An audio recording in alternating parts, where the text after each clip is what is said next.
যে রাম মূর্তির প্রতিষ্ঠাতা হরিদাস চন্দ্রকে ভুয়া একটা মামলায় গ্রেপ্তার করেছে গভীর রাতে। একেবারেই ভুয়া একটা মামলা। শ্রী শ্রী রাধা গোবিন্দ ও কালী মন্দিরের প্রতিষ্ঠাতা শ্রী হরিদাস চন্দ্র তরণী দাসকে গ্রেপ্তার করেছে বাংলাদেশ সরকারের আইন শৃঙ্খলা বাহিনী।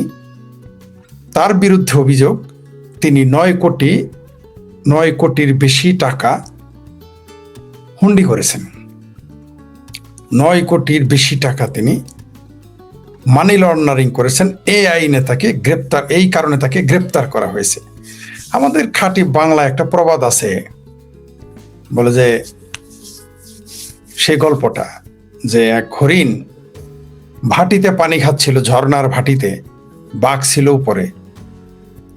তখন ওই হরিণকে খেতে গেল।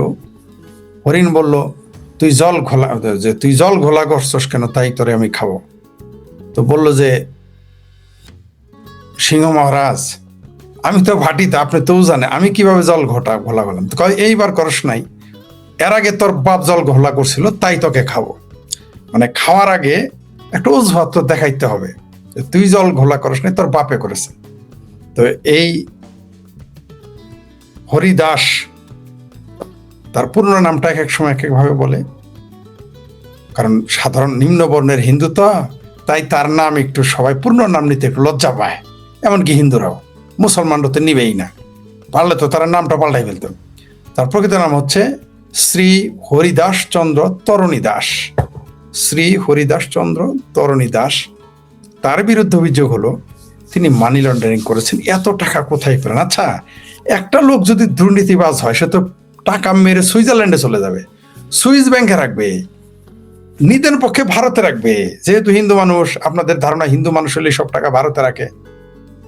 কিন্তু বেগম বাজারে তো আমি তো হিন্দু খুঁজে পাই না। ওই যে কানাডার যে বেগম বাজার, সুইস ব্যাংকে যে টাকা রেখেছে, তাদের হিন্দুর সংখ্যাটা কত একটু আমাকে বলবেন আপনারা? নামগুলো একটু দেখান তো। 146 গুণ বেড়েছে ডক্টর ইউনূস ক্ষমতায় আসার পরে। এখনো কি ভারত হিন্দুদের রেখেছে? এখনো কি বাংলাদেশে ভারত সরকার চলে, হিন্দুর সরকার চলে, না আওয়ামী লীগের সরকার চলে নিদেন পক্ষে? তো এখন এই সুইস ব্যাংকে কে টাকা রাখে, কারা রাখে? তাদের সংখ্যা কত? তাদের যদি সংখ্যা 1000 হয়, তার মধ্যে বড় জোর 5টা পাবেন হিন্দু, আর 995 জন তো পাবেন মুসলমান। ও ভারতে টাকা রাখা খুব খারাপ, কিন্তু সুইজারল্যান্ডে রাখা ভালো, তুরস্কে রাখা ভালো, তাই না? দুবাই রাখা ভালো, আমেরিকা নিয়ে যাওয়া ভালো, কানাডাতে নিয়ে যাওয়া ভালো, সিডনিতে নিয়ে যাওয়া, এগুলো ভালো, তাই না? যাই হোক, সেটা আপনাদের ব্যাপার। তাহলে এই তরণী দাস, এই হরিদাস, ঠিক আছে, এই হরিদাসকে যদি আপনারা মনে করেন যে সে টাকা মেরে চলে যাবে, তাহলে সে একটা সাধারণ পরিবারের সন্তান। তার পরিবারের মানুষ এখনো অর্থ কষ্টে থাকে, বিলাসবহুল জীবনযাপন করে না। না খায় না থাকলেও বিলাসবহুল জীবনযাপন তো করার প্রশ্নই আসে না। 40 কোটি টাকার একটা প্রজেক্ট যে করতে পারে, সে কি ওখান থেকে 20 কোটি টাকা 10 কোটি টাকা নিয়ে পালায় যাইতে পারতো না? আগে সে তো আগেই ভারতে চলে যেতে পারতো। নিতেন পক্ষে ভারতে 40 কোটি টাকা থাকলে সে তো বহু জায়গায়, 9 কোটি টাকার যদি তার ক্ষমতা থাকে, বিভিন্ন জায়গায় চলে যেতে পারে। সে ওইখানে আপনার জন্য গ্রেপ্তার হওয়ার জন্য বসে থাকবে? তার বিরুদ্ধে আবার কেউ কেউ অভিযোগ করেছেন, এমনকি হিন্দুরাও, যে সে নাকি জামাতের লোক, সরকারের লোক। এখন কি প্রমাণ হইল? আমি জানতাম সে জামাতেরও না, সরকারের না। সে তার ধর্মের প্রতি সে ডিভোটি, সে তার ধর্মের প্রতি তার দরদ আছে, থাকতেই পারে। মুসলমানদের যেমন তার ধর্ম, চরমনের পীরেরা, আপনারা কি এটা জানেন না যে একটা লোক পীরের অন্ধভক্ত হয়ে গেলে নিজের বউরে পর্যন্ত দিয়ে দেয়, শালিরে দিয়ে দেয়, বোনেরে দিয়ে দেয়, মায়েরে দিয়ে দেয়। ধর্ম মানুষকে এরকম অন্ধ করে। সে ধর্মান্ধ হয়ে সে ধর্মের প্রতি এত অন্ধ, বা তার বিশ্বাস সেটা, সে স্বর্গে চলে যাবে, মুক্তি পাবে, মোক্ষ পাবে, সেই জন্য সে মন্দির বানিয়েছে এবং পাশাপাশি একটা রাম মূর্তি বানাচ্ছে তার বিশ্বাস থেকে। এখন অভিযোগ হলো বিদেশ থেকে তার জন্য টাকা আসছে। বিদেশ থেকে টাকা আসলে সমস্যাটা কি? ধরেন বিদেশ থেকে তারা মন্দিরের জন্য টাকা দিচ্ছে, এটি অপরাধ। আমি যদি পৃথিবীতে কোনো দেশে মন্দির, মসজিদ, গির্জা প্রতিষ্ঠার জন্য টাকা দেয়, সেটা কি অপরাধ? সেটা তো অপরাধ না। যদি তাকে কেউ দিয়েও থাকে সেটা অপরাধ না। তার সে বড় কথা সে নেয় নাই। তার উকিল কি বলেছে যে তার সমস্ত এই দেশের যারা তারাই তাকে টাকা দিয়েছে, অনুদান দিয়েছে। এত শত শত হাজার হাজার লাখ লাখ মাদ্রাসা বানাইলেন বিদেশি টাকা দিয়ে, ওটা আরাম।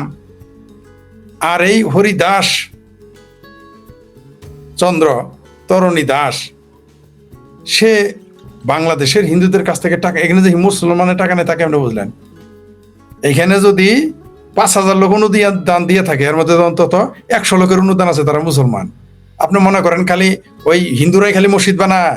2-4 জন মুসলমান আছে যারা মন্দিরে চাঁদা দেয়, এই বাংলাদেশে দেয়, আওয়ামী লীগ বিএনপিরাই দেয়, এমনকি জামাতের লোকেরাও চাঁদা দেয়। সেই খবর তো আপনার এই মন্দিরে যে জামাতের লোক, বিএনপি লোক, আওয়ামী লীগের লোকের নেতারা চাঁদা দেন, তার গ্যারান্টি কেমনে দিলেন মুসলমানেরা? সেই প্রসঙ্গ আমি রাখলাম।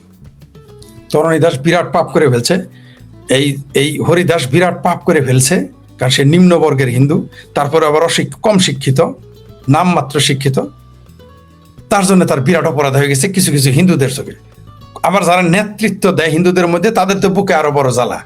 কই থেকে কোন হরিদাস পাল আসলো, আইসে সত্যি সত্যি এই হরিদাস পাল আইসে দিকে আসলেই পাল হয়ে যাইতেছে, ক্ষমতাধর হয়ে যাইতেছে। এদের আবার লজ্জা, একজন উকিল, ডক্টরেট, ইঞ্জিনিয়ার, ডাক্তার, ব্যারিস্টার, তাদের আবার ইজ্জত চলে যায় যে একটা ইন্টারমিডিয়েট পাস একটা ছেলে, তাও নিম্ন বর্ণের, আইসা হিন্দুদের নেতা হয়ে যাবে। আহা!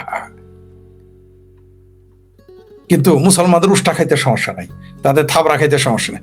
আজকেও দেখলাম যে বাংলাদেশের একজন নায়ক হিন্দুদের মালনের বাচ্চা বলে ডাকলো, একজন বিখ্যাত কিংবদন্তি নায়ক সোহেল রানা, শিক্ষিত মানুষ, কিন্তু ঢাকা বিশ্ববিদ্যালয়ে পড়ালোক, প্রকাশ্য টিভিতে বলে মালওয়ানের বাচ্চা বলে, মালওয়ান বলে হিন্দুদের। তাহলে এই যে আমি আপনাদের বলেছি সারা বাংলাদেশে হিন্দুদের যে মালনের বাচ্চা বলে মৌলবীরা, আমি কি ভুল বলেছিলাম? একজন ঢাকা বিশ্ববিদ্যালয়ের ছাত্র, একজন মুক্তিযোদ্ধা, একজন নায়ক, কিংবদন্তি নায়ক, ইসলাম বিরুদ্ধে যা তাই সব জীবন করছে সারা জীবন, এখন টুপি পরে চাপা মারে। যৌবনকালে সব বাংলাদেশ অভিনেতা দেখবেন, সব নায়ক নায়িকা দেখবেন, যৌবনকালে যা ইচ্ছা তা ফাত্রামি যত আছে, গাঁজা খাওয়া, মদ খাওয়া, লুচ্চামি করা, ভণ্ডামি করা, বদমাইশি করা, এমনি তো অভিনয় হারামি, নাচ গান তো হারামি। যেই না একটু বয়স ভাটি পরে, সব তখন বোরখা পরে নায়িকা হইলে চুল পর্যন্ত দেখে, দেখবেন আনোয়ার দেখবেন চুল পর্যন্ত দেখা যায় না। আরে বাপরে বাপ! আর মেয়া কিন্তু এখন অভিনয় করে। আর তার চুল দেখলে এখন কি হবে? তার চুল যদি দেখায় তাহলে দুজকে চলে যাবে। এই বুড়া বয়সে, দাদির বয়সে চুল দেখালে বেজ্জতি হয়ে যাবে, বেশ দুজকে চলে যাবে। কিন্তু চুল ভাই আগে মনে ছিল না, এগুলা শত শত সিনেমা করছে তখন মনে ছিল না। সোহেল রানার মতো লোক হিন্দুদের মালনের বাচ্চা বলে গালি দিচ্ছে। দেখেন আজকে টিভিতে টেনে আসতেছি পরে লাইভে এই প্রসঙ্গে। মুসলমানেরা যতই মুক্তিযোদ্ধা হোক, ভারত বিদ্বেষ, হিন্দু বিদ্বেষ থাকবেই, সেটা অশিক্ষিত হোক, মূর্খ হোক, আর ঢাকা বিশ্ববিদ্যালয়ের ইকবাল হলের ছাত্র নেতা, ছাত্রলীগ করা হোক, তারপরেও সে প্রকাশ্য হিন্দুদের মালাউনের বাচ্চা বলে গালি দিছে। মালাউন বলছে, মালাউন। মুসলমানদের যদি কেউ জবানের বাচ্চা এইভাবে প্রকাশ্য গালি দেয়, দেশে থাকতে পারবে? এই বাংলাদেশে পারবে না। যাই হোক, সেটা অন্য প্রসঙ্গ। যে প্রসঙ্গে আসি,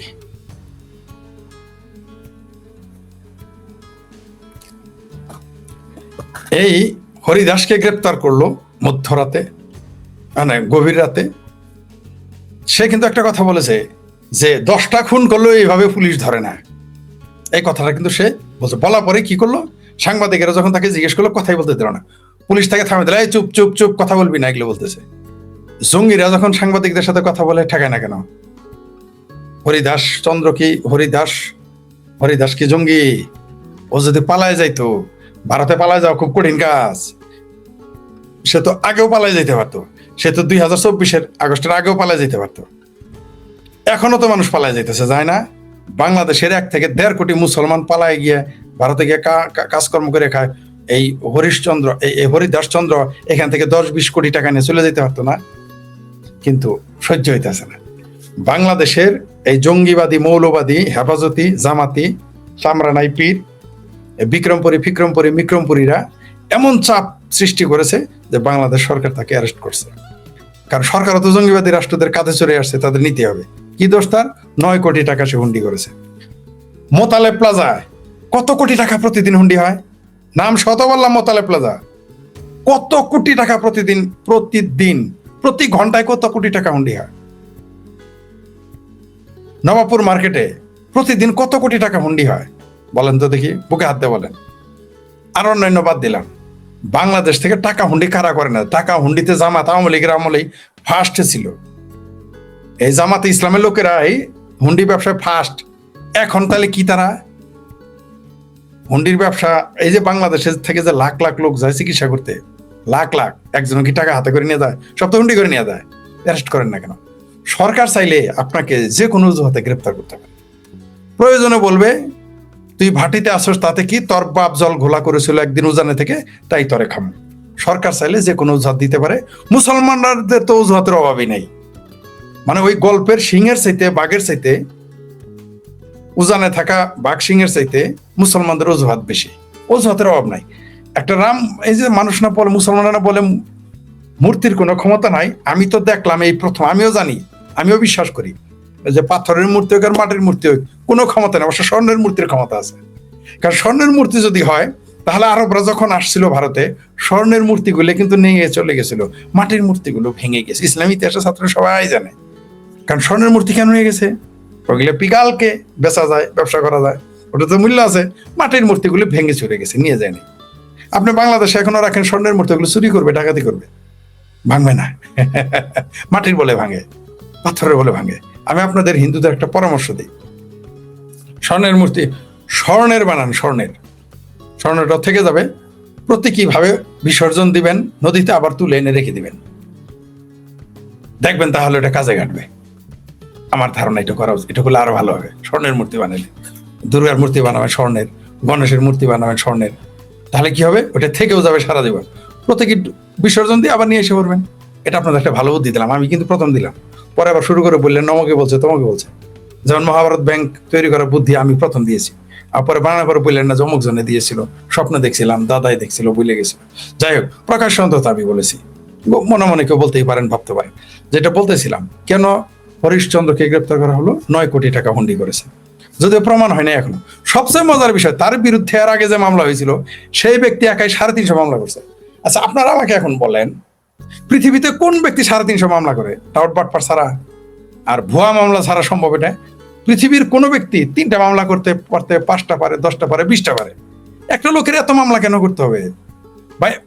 বা 25টা করতে পারে, 30টা করতে পারে ধরলাম, বা প্রতি বছর একটা করে মামলা করলে, একটা মানুষের বয়স 50 হলে সে 50টা মামলা করতে পারে। তাইলে যে লোক 350 মামলা করছে, সেই ব্যক্তি বাদী হলো হরিদাসচন্দ্রের মামলার বাদী। এরপরও আপনাদের আকল আসে না যে এটা ফাত্রা মামলা, ভুয়া মামলা। এই সরকার যে একটা ফাত্রামি করছে। হরিদাসচন্দ্রের সাথে আমার শনিবার রাতে সর্বশেষ কথা হয়েছে, রবিবার রাতে তিনি গ্রেপ্তার হলেন। তার সাথে আমার আগেও কয়েকবার কথা হয়েছে। তিনি আমাকে বলতেন, না ভাই, আমাকে গ্রেপ্তার করবে না, পুলিশ গোয়েন্দা সংস্থা আমার বলছে আমার দুর্নীতি কোনো খুঁজে পায় নাই। আর পাবে কেন ভাই? আমার তো কোনো দুর্নীতিই নাই, আমি জনগণের টাকায়, মানুষের টাকায়, আমি ভক্তদের টাকায় আমি এগুলো করি। আমি তা না, আমাকে মেরে ফেলতে পারে কেউ, কিন্তু পুলিশ আমাকে গ্রেপ্তার। আমি বলছি না, পুলিশও আপনাকে গ্রেপ্তার করবে। আপনি তাদের মিষ্টি মিষ্টি কথাই ভুলেন না। পুলিশের মিষ্টি মিষ্টি কথা মানেই আপনাকে গ্রেপ্তার করবে। বারবার বলেছে আপনি কিন্তু গ্রেপ্তার হবেনি, তবে আপনাকে একটা সুযোগ দিয়েছে পালিয়ে যাওয়ার জন্য। অর্থাৎ আপনি পালিয়ে গেলে সরকারও বাঁচলো, তাহলে এদের জবাব দিতে পারবে, ঝামেলায় পড়বে না। কারণ আপনারা গ্রেপ্তার করলে যত কিছুই করুক, আপনারা গ্রেপ্তার করলে সরকার একটু ঝামেলায় পড়বেই, যতই আপনি দুর্বল হয়ে থাকেন। বলে ভাই আমি একটা দুর্বল মানুষ, আমার গ্রেপ্তার করলে কি হবে? না, আপনার গ্রেপ্তার করলে ঝামেলা হবে, তবে আপনারা গ্রেপ্তার করবে। প্রথমে আপনি পালায় যাওয়ার সুযোগ দিবে, তারপরে পালাই গেলে আপনার নামে বহু সুন্দর সুন্দর গল্প ছড়াবে সমাজে, সরকারও ছড়াবে, এরাও ছড়াবে, বাস। আর একটা কারণ হলো যে সে যেহেতু নিচু জাতের, তাকে ওখান থেকে তাড়িয়ে উঁচু জাতের হিন্দুরা গিয়ে ওই জায়গাটা নিবে। কারণ সে 2টা মন্দির বানাইছে, একটা রাম মূর্তি স্থাপন করছে, তার উপর আবার একটা হাসপাতাল করেছে, তার করতেছে, আর আর বৃদ্ধাশ্রম কমপ্লিট। তো এগুলো দেখে কারো সহ্য হইতেছে না, এটা কারো সহ্য হচ্ছে। মনে করেন আমি আগামীতে যদি মনে করেন যে আমাদের পক্ষের সরকার আসলো, আর আমি 10,000 কোটি টাকার একটা প্রজেক্ট নিলাম, দেখবেন আমারে আওয়ামী লীগের লোকের জেলে বাড়াইতে যা যা করার আমার করবে। আমার একটা স্বপ্ন আছে যে বাংলাদেশের সবচেয়ে বড় প্রাইভেট হসপিটালটা করবো, যেখানে খুব কম টাকায় চিকিৎসা হবে, খুব কম টাকায়, নো লস নো প্রফিট। একটা টার্গেট আছে, দেখবেন আমাকে করতে দিবে না, বা করলেও আমার বলবে এত টাকা কোথায় পেলো? 10,000 কোটি টাকা বুঝছেন তো, 5,000 কোটি টাকা বুঝছেন তো, কত টাকার ব্যাপার? এটা আমার 500 বছর আয়ু থাকলো আমি কামাই করতে পারবো, তাহলে কোথায় পাবো? পাবো। মানুষ দেয়। মানুষ যখন তার বিশ্বস্ততা অর্জন করে, যেমন এই যে হরিদাস বিশ্বস্ততা অর্জন করেছিল, আপনারা তারা সিটার বাটপার যাই বলেন, আপনি পারেন না কেন? আপনি করে দেখেন 40 কোটি টাকা, 40 কোটি টাকার একটা প্রজেক্ট আপনি করে দেখেন তো পারবেন না? আপনি 4 কোটি টাকারই পারবেন না, পারবেন না। আপনি করে দেখান, আপনি পারবেন না। হরিদাস চন্দ্র পারতেছিল, আপনারা সেটা ধ্বংস করে দিলেন সব পক্ষই। আর ওই যে কালকেই কিন্তু আমি ভিডিও বানাইছি যে হিন্দুরা হিন্দুদের বন্ধু হয় না। শ্রী প্রিয়রঞ্জন কুণ্ডু আজ থেকে অনেক বছর আগে 99 সালে একটা কিতাব লিখেছিলেন যে হিন্দু হিন্দুর শত্রু। যদিও দেখলাম যে হিন্দু বৌদ্ধ খ্রিস্টান ঐক্য পরিষদ নাকি একটা বিবৃতি দিয়েছে তার পক্ষে, কিন্তু ঐক্য ফ্রন্ট বিবৃতি দিবে না, অনেক হিন্দুরা বিবৃতি দিবে না, বরং তাকে সারা জীবন জেলে রাখা যায় কিভাবে বা মেরে ফেলা যায় কিভাবে সেই সকল ব্যবস্থা করবে। কিন্তু মনে রাখেন, চিন্ময় কৃষ্ণ দাসকে ইসকনের নেতাকে গ্রেপ্তার করে সরকার এবং মুসলমানরা যে বিপদে পড়েছে, এই হরিদাস চন্দ্র কিন্তু মরা শামুক, চিন্ময় কৃষ্ণ দাস কিন্তু তাজা শামুক। আমাদের গ্রামে একটা কথা আছে, মরা শামুকে কিন্তু পাও কাটে। এই হরিদাস চন্দ্র কিন্তু, এই হরিদাস চন্দ্র তরণী দাস শিব মন্দির এবং কালী মন্দিরের যে প্রতিষ্ঠাতা, সে কিন্তু মরা শামুক। মরা শামুকে কিন্তু পাও কাটবে। লিখে রাখেন আপনি, এটা প্রভাব বহুদূর যাবে, বহুদূর যাবে। এই হরিদাস হতে পারে সে ক্ষুদ্র, এটা বহুদূর যাবে। কেমন যাবে? যেমন আপনারা যখন আওয়ামী লীগ সরকারের সময় রাশেদকে যখন পেটাইতো হারুনের হোটেলে নিয়ে, বিপিন নুরের যখন ছাত্রলীগেরা নেরি কুত্তার মতো থাবড়াইতো উষ্টাইতো, আমি নিজের চোখে দেখেছি ওরা কিভাবে থাবড়ায় উষ্টায়। আমি গিয়ে ছাড়াইছি, বিপিন নুরের কয়েকবার ছাড়াইছি, যুবলীগের ছাত্রলীগের মায়ের থেকে কয়েকবার ছাড়াইছি। মানে কেউ পাত্তাই দিত না 5 পয়সা। সে কিন্তু আজকে মন্ত্রী। মনে রাখেন বিপিন নুর কিন্তু আজকে মন্ত্রী, এমপি এবং মন্ত্রী। এই তো হরিদাস চন্দ্র হয়তো এমপি মন্ত্রী হবে না, কারণ তার সে যোগ্যতা নেই, সে আসবেও না। কিন্তু এই হরিদাস চন্দ্রকে গ্রেপ্তার করে সরকার কিন্তু মরা শামুকে পাও কাটলো। আবারও বলি, চিন্ময় কৃষ্ণ দাস ইসকনের নেতা ছিল জেতা শামুক, হরিদাস চন্দ্র মরা শামুক। মরা শামুকে পা কাটলে কিন্তু বহু কেটে যায়, খুরের চাইতে বেশি কাটে।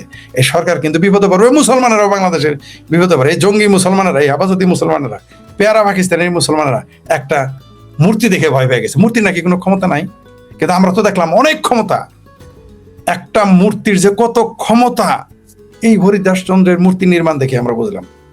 সামরানাই ফির বলে এই কারণে রাম মূর্তি বানানো যাবে না, রাম মূর্তি বানাবে না, হিন্দুরা কি বানাবে তোমার বলে করবে। হিন্দুরা কি মূর্তি বানাবে মুসলমানদের মৌলবীদের জিজ্ঞেস করে করবে। তবে এই গ্রেপ্তার বহুদূর যাবে, এই ঘটনা বহুদূর যাবে। হয়তো একসময় মুক্তি পাইতেও পারে হরিশ্চন্দ্র, হয়তোবা মারা যেতে পারে, হয়তোবা জেল হয়ে কোন সবকিছুই করতে পারে। তার সাথে আমার যে কথাটা ছিল, আমার সাথে আলোচনা, তাকে বারবার বলতো আপনার গ্রেপ্তার হবে, মিষ্টি কথায় ভুলেন না। সে বলছে না ভাই আমার গ্রেপ্তার করবে না, মৌলবাদীরা আমাকে মেরে ফেলতে পারে। আমি বলছি না, আপনাকে মিষ্টি মিষ্টি কথা বলতেছে, পুলিশ আপনাকে গ্রেপ্তার করবেই। এবং আরো কিছু কথা হয়েছে। সর্বশেষ যে কথাটা হয়েছে, তিনি আমাকে বলেন 3.5 লক্ষ নাকি 2.5 লক্ষ টাকা এই মুহূর্তে মনে নেই আমার, 2.5 লক্ষ বা 3.5 লক্ষ বলেছিল, সেই মুহূর্তে বন্যার্থদের জন্য সহযোগিতা করতেছে। এবং আমাকে এও বলে, আমাকে বারবার ফোন দিতেছিল, আমি ধরতে পারিনি লাইভে থাকার কারণে। পরে আমি তারে কল দিলাম, সে ব্যস্ত ছিল, পরে সে ব্যাক করছে। সে আমাকে বললো ভাই আপনাকে ধন্যবাদ জানানোর জন্য ফোনটা দিয়েছিলাম। কি কারণে? বলে যে আপনাকে এই জন্য ওই ঘটনাগুলো জানাইলো, তারপর বলো আপনারা একটা ধন্যবাদ দিব, সেই জন্য ফোন দেব। কি ধন্যবাদ? বলছে আপনি যে আমার সাক্ষাৎকারটা নিয়েছিলেন, তারপরে শত শত ভক্ত এসে বলছে যে শেখ ফরিদ ভাইয়ের ভিডিও দেখে আমরা আপনার এখানে আসছি, এই মন্দিরে আসছে, দর্শনে আসছে, আমাকে বলেছে। এটার জন্য আমাকে ধন্যবাদ জানাতে চাইছিল। আরো কিছু বিষয় আলোচনা হয়েছে, তার ভবিষ্যৎ পরিকল্পনা এগুলো ছিল, কিন্তু তার আগে তাকে গ্রেপ্তার করলো।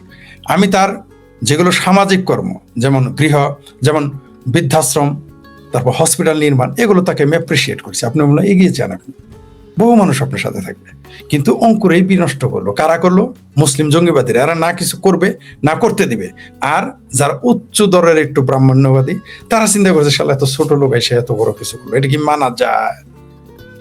কারণ হিন্দুর শত্রু হিন্দু, হিন্দু কখনো হিন্দুর বন্ধু হয় না। তাহলে আজকে চিন্ময় কৃষ্ণ দাস জেলে থাকতো না? আমি শেখ ফরিদ যতবার চিন্ময় কৃষ্ণ দাসের ব্যাপারে কথা বলেছি, মুক্তির ব্যাপারে, বাংলাদেশে কয়জন হিন্দু বলেছে? 5 জন, 7 জন, 10 জন। বাংলাদেশে হিন্দু কি 5-7 জন, 10 জন? আমরা মুসলমানেরাই বরং বেশি বলেছি তার পক্ষে, যারা মুসলিম পরিবার থেকে এসেছি। তারাই সংখ্যায় বেশি হবে যারা আমরা মুক্তি চেয়েছি। তসলিমা নাসরিন তার মুক্তি চেয়েছে, আসাদ নূর তার মুক্তি চেয়েছে, সাইফুল বাতেন টিটু তার মুক্তি চেয়েছে, আমি তার মুক্তি চেয়েছি, আমরা সবাই মুক্তি চেয়েছি। মুফতি মাসুদ তো মুক্তি চাইতে গিয়ে নিজেই জেলে গিয়েছিল ভারতের, অদ্ভুত ব্যাপার। অবশ্য এখন সে জামিনে মুক্ত। আমরা সবাই মুসলমান পরিবার থেকে আসা, আমরা কেন যে তাকে আপনি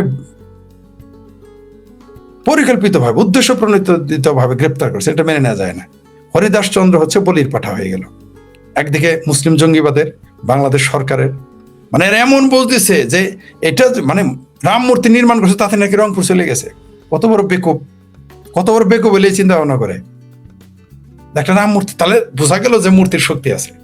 এতদিন তো বিশ্বাস করি নাই ভাই, এখন আমার এখন একটু বিশ্বাস, মানে এতদিনও বিশ্বাস নাই। হরিদাস চন্দ্রের গ্রেপ্তার করার পর মনে হইলো যে তাহলে বোধ হয় মূর্তির শক্তি থাকতে পারে, নইলে এত তোড়জোড় কেন, এত তোড়জোড় কেন? তবে হরিদাস চন্দ্রকে গ্রেপ্তারের তীব্র নিন্দা জানাই। আর জঙ্গিবাদীরা অবশ্যই নিপাত যাবে, তারা কিন্তু চুলকায় ঘাও বানাইতেছে। এটা সরকারের জন্য, তারেক রহমানের জন্য বুমেরাং হবে। আরেকটা জিনিস আপনাদের বলি, এইবার কিন্তু তারেক রহমান যে পাশ করছে ইলেকশনে, যদি হিন্দুরা তারেক রহমানের নারকে রুমাল দিয়ে ভোট না দিত, তাহলে কিন্তু তারেক রহমান ক্ষমতায় নাও যেতে পারত। আপনাকে বলি, আমাদের মতো কিছু নরাধম জামাতের বিরুদ্ধে সক্রিয় অবস্থান নিয়েছি, আর বাংলাদেশের হিন্দুরা আমরা কন্টিনিউয়াসলি বলে গেছি জামাতের বিরুদ্ধে, যার জন্য জামাতের আসন কমছে বাংলাদেশে। জোর করেও তারা নিতে পারে নাই। আর একটা কাজ করেছে বাংলাদেশের হিন্দুরা, 70 থেকে 80টা সিটে হিন্দুর ভোটে পার হয়েছে এই তারেক রহমান। কিন্তু তারেক রহমান হিন্দুর ভোটে পার হয়ে হিন্দুর সাথে গাদ্দারি।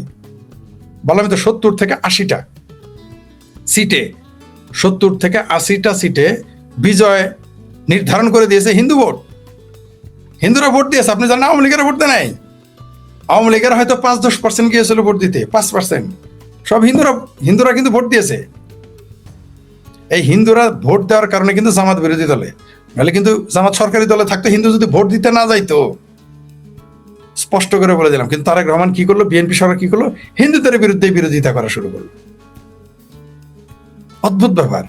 তারেক রহমান সাহেবকে বলতে চাই, আওয়ামী লীগও কিন্তু মনে করেছিল যে মৌলবাদী গোষ্ঠী হেফাজতকে, জঙ্গি মুসলমান যে সব মুসলমান না, যারা জঙ্গিবাদী মুসলমান, কট্টর মুসলমান, উগ্রবাদী মুসলমান, তাদের সমর্থন করলে ক্ষমতায় থাকা যাবে। তার শেখ হাসিনা কিন্তু পারেন নাই, তার এত বড় সংগঠন থাকতেও।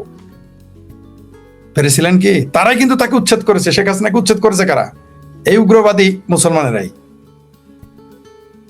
আপনি তারেক রহমানও কিন্তু এদের হাতে উষ্টাটা খাবেন। পাশাপাশি আপনি কিন্তু, হিন্দুরা আপনার উপরে কিছুটা ভরসা করেছিল, আমি সেই খবর নিয়েছিলাম। বরং আমরা আপনার সরকার সমালোচনা করার কারণে আওয়ামী লীগের নয়, বিএনপিরও নয়, হিন্দুরাই আমার সমালোচনা, ভাই তারেক রহমান একটু কম সমালোচনা করেন। কেন? যে হিন্দুদের পক্ষে নাকি সে কিছু করবে না। তারেক রহমান জীবনও ভারতের পক্ষে কাজ করবে না, হিন্দুদের পক্ষে কাজ। আরে ভাই, আওয়ামী লীগই করে না আপনাদের ভাষায়। আওয়ামী লীগ না করলে বিএনপি করবে। যেখানে বামপন্থীরা আপনাদের পক্ষে না, গরুর মাংস খাওয়ায়, আপনাদের জীবনে কোনদিন খাসির মাংস খাওয়াইছে বা কাঠটার মাংস খাওয়াইছে? খাওয়ায় নাই। তো বামপন্থীরা, হিন্দুরাই আপনাদের কাজ করবে না, আওয়ামী লীগ আপনাদের কাছে বিএনপি বুঝি কাজ করবে? কোনোদিনই না। তার প্রমাণ পেয়ে গেলেন। তো তারেক রহমান সাহেব কিন্তু এটা বিরাট ভুল করলেন। এই জঙ্গিবাদীদের সন্তুষ্ট করে আপনি কোনোদিনই শেষ করতে পারবেন না। জঙ্গি উগ্রবাদীদের ততক্ষণ পর্যন্ত আপনি সন্তুষ্ট করতে পারবেন না যতক্ষণ দেশটা আফগানিস্তান না বানাইতে পারবে। কোনোদিনই না। আপনি শেখ হাসিনা, আওয়ামী লীগ সরকার 560টা মসজিদ বানাইছিল, মন পাইছে? তারা বলে হিন্দুরা বলে হিন্দুর মুশরিকের দল, লাইভ আসে বলে হিন্দু মুশরিকের দল। আর ইদানিং কিন্তু বলা শুরু করেছে যে গণতন্ত্র কুফরি। বুঝতে পারছেন তো তারেক রহমান সাহেব? এই যে আপনি যে হিন্দুদের ভোট নিয়ে এতগুলো সিটে ব্যবধানে পাশ করলেন, 70-80টা সিটের হিন্দুদের ভোটের কারণে এই ব্যবধানটা হয়েছে। জামাত ক্ষমতা চালায় চলে যাইত। আমরাও কিন্তু বলেছিলাম যে নির্বাচনটা হয়ে যাক। তো আপনি পাশ করেছেন হিন্দুদের ভোটে, আর হিন্দুদের বিরুদ্ধে গাদ্দারি। ফলাফল একই হবে, বরং আপনারটা ভয়ঙ্কর হবে। আওয়ামী লীগ তো রিটার্ন করতে পারবে, ইউটার্ন করতে পারবে। আওয়ামী লীগ আবার কাম ব্যাক করবে। আওয়ামী লীগের অভ্যাস আছে, হাফ টাইমের আগে 4 গোল খায়া পরে কিন্তু 5 গোল দিবে। আপনি কিন্তু পারবেন না। আপনি কিন্তু হাফ টাইমের আগে দিলেও পারবেন না, শেষে দিলেও তো ফিরাইতে পারবেন না। আওয়ামী লীগ লাস্ট মিনিটে গোল করার প্লেয়ার। ফুটবলের সাথে যেত লাস্ট মিনিটে কি এসে গোল করবে? আপনি তারেক রহমান পারবেন না। আপনি কিন্তু আওয়ামী লীগ না, আপনি ফিরতে পারবেন না। আপনি যেদিন বিচ্ছিন্ন হয়ে যাবেন। আর পারবেন না, ওই সুযোগ দিবে না। হিন্দুরা এবার আপনারা কিছুটা বিশ্বাস করেছিল, সেই জন্য আপনাকে ভোট দিয়েছে, নইলে আপনি এবারও বিরোধী দলেই থাকতেন, ক্ষমতায় আসতে পারতেন না। তবে সবশেষে হিন্দুদেরই আমি সমালোচনা করব, কারণ তারা ঐক্যবদ্ধ নয়। একটা রাম মূর্তি নির্মাণকারীকে তারা জেলের বাইরে রাখার ক্ষমতা রাখে না। আচ্ছা, ইসকনের কথা বাদ দিলাম, ইসকনের বিতর্ক আছে, ইসকনের সনাতন ধর্ম অনেক ইসকনের পক্ষে বা বিপক্ষে, আলাদা কথা।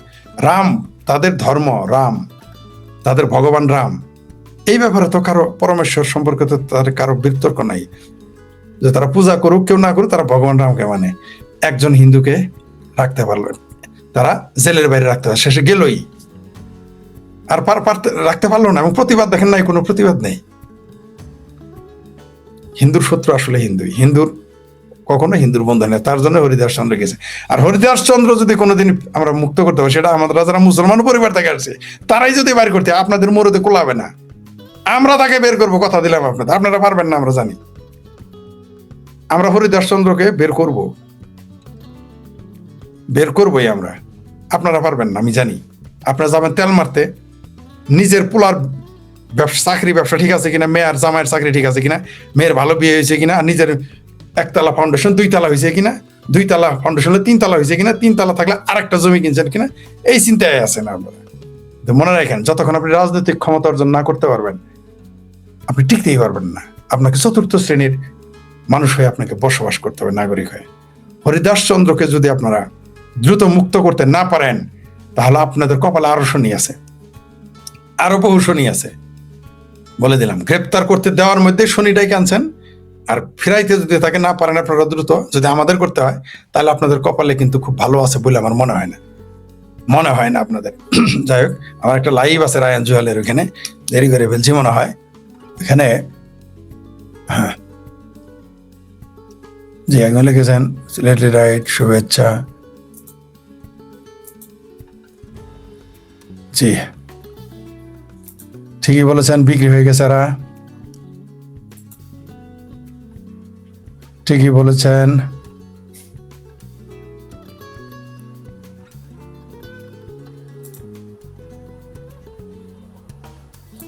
ভারত প্রকাশ্যে বাংলাদেশ হিন্দুদের নিচ্ছে না, কেন যায় না? কেন ভারত কেন প্রকাশ্যে নিবে? আপনি জান না কেন? আপনার জন্য তো ব্যবস্থা করাই আছে, আপনি জান। ভারত কেন প্রকাশ্যে কেন নিবে? তবে ভারতের উচিত ঘোষণা দেওয়া যে পৃথিবীর সকল হিন্দু ভারতের নাগরিক, এই ঘোষণা দেওয়া উচিত। কিন্তু এই প্রশ্ন করেন, আপনি জান না কেন? আপনি গেছেন, আপনি যান। ঠিকই বলেছেন, জামাতকে আটকাতে পারবে, কিন্তু তারেক রহমান বুঝলো উল্টা জঙ্গি মৌলবাদীদের পক্ষে কাজ করেন। জি ঠিকই বলেছেন। এই হিন্দুরা নাকে, হিন্দুরা কোনোদিনই ধানের শীষে ভোট দেয় না, 95% জন এইবার দিয়েছে। নাকে রুমাল দিয়ে নৌকা মার্কার বদলে তারা গিয়ে ধানের শীষে ভোট দিয়েছে জামাত ঠেকাইতে। তারেক রহমান এটা বুঝলো না, কিন্তু এবার বুঝবে। ওই যে আরেক ফালতু কথা, সে রয়্যাল এজেন্ট। আরে ভাই, বাংলাদেশের সব আওয়ামী লীগের, শেখ হাসিনা রয়্যাল এজেন্ট, শেখ মুজিব আসলো রয়্যাল এজেন্ট, সরোয়ার্দী ছিল রয়্যাল এজেন্ট, মৌলানা ভাসানী ছিল রয়্যাল এজেন্ট, মৌলানা তর্কা পাকিসে ছিল রয়্যাল এজেন্ট, শেখের বাংলাকে বদল ছিল রয়্যাল এজেন্ট। মুক্ত কইলেই রয়্যাল এজেন্ট। বাংলাদেশের সব মৌলবী তাহলে পাকিস্তানের আইএসআই এজেন্ট, এটা বলে কি ভুল হবে? যে হিন্দু নিজের নতুন কৌশল। জি ঠিকই বলেছেন। একজন লিখেছেন হরিদাসের মুক্তি চাই না, এইগুলো মিষ্টি কথা কাজ হবে না, শক্ত কথা বলতে হবে। ওই যে আরেকজন এসে গেছে, গালাগালি শুরু করে দিয়েছে। ভাবির পোলা একটা জামাতি মগা মধুদির উম্মত চলে আসছে গালাগালি দেওয়ার জন্য। হ্যাঁ ঠিকই বলছেন, গোপালগঞ্জে 2 আসন সদস্য জিলানি হিন্দুদের। জি জি জি। আবার আমাদের ধর্মমন্ত্রী নাকি বলছে যে সংখ্যালঘুদের অধিকার যদি রক্ষা না করতে পারি পদত্যাগ করবো। কোথায় তিনি এখন? এই চাপা মারছে।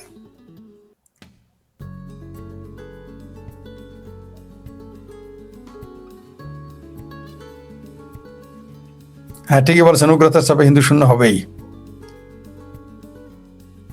একজন বলছেন ভারতকে বিষয়, ভারত চিন্ময় কৃষ্ণ দাসের পক্ষে হস্তক্ষেপ করে নাই, আর হরিদাসের জন্য করবে মনে হয় করবে না।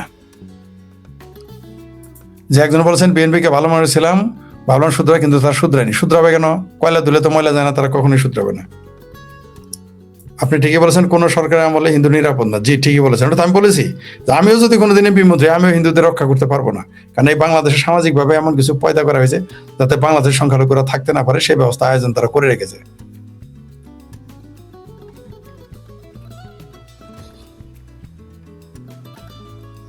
হ্যাঁ, একজন লিখেছে আসল ব্যাপারটা হলো বাংলাদেশে ইসলামের ঠিকাদারদের ভয় একটাই, পাশান আল্লাহ রামের কাছে হেরে যায়, ভয়ে রামের মূর্তি। জি, ঠিকই বলেছেন, এরা বিরাট ভয় পেয়ে গেছে যে মৌলবাদীরা যা করছে সরকার তাই করছে।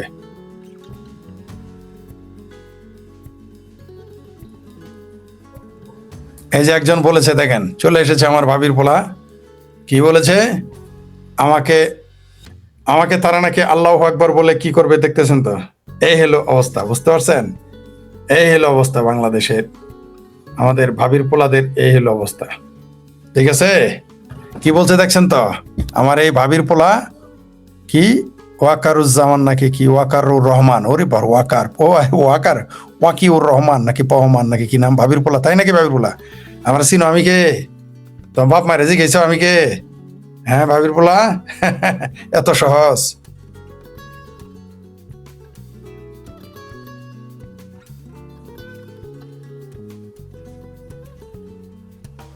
হুম, বাংলাদেশের আইএসআইয়ের এজেন্টে গিজ গিজ করে ওটা সমস্যা নাই। এক হরিদাসচন্দ্র রয়ের এজেন্ট, বাংলাদেশে একটা নতুন বক্তব্য, এই যে দেখেন আবার এসেছে, কুত্তা দেখা হবে, এই যে আসছে কালকে ওইগুলো কইছে। ঠিক আছে, একজন লেগেছে মন্দির নারায়ণ গাজীপুরে বা রংপুরে, তো কেন হইলি সমস্যা কি? তোমার মায়ের ভাতারের জায়গার মধ্যে করবে, তোমার শাশুড়ি হাতির উপরে মন্দির বানাইতে গেছে, তোমার শাশুড়ি হাতির উপরে রাম মূর্তি নির্মাণ করতে গেছে বাবির পোলা, ওরা যেখানে দেবত্ব সম্পত্তি সেখানে করে, তোমার তো ফাটে কেন? তোমার তো ফাটে কেন? ওরা ওরা ওদের সম্পত্তিতে করে, তোমার ফাটে কেন? তোমার শাশুড়ি হাতির উপরে গিয়ে রাম মূর্তি বানাবে না মন্দির বানাবে? ঠিকই বলেছেন, বাংলাদেশটা ধ্বংসের দ্বার প্রান্তে।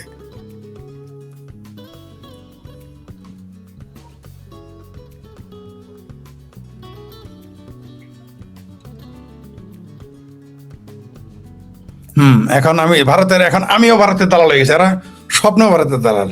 তোমার মায়ের যে হাঙ্গা করছে ওকে ভারতের দালাল নাকি? তোমার জন্ম দিছে ওকে ভারতের দালাল ভাবির পোলা?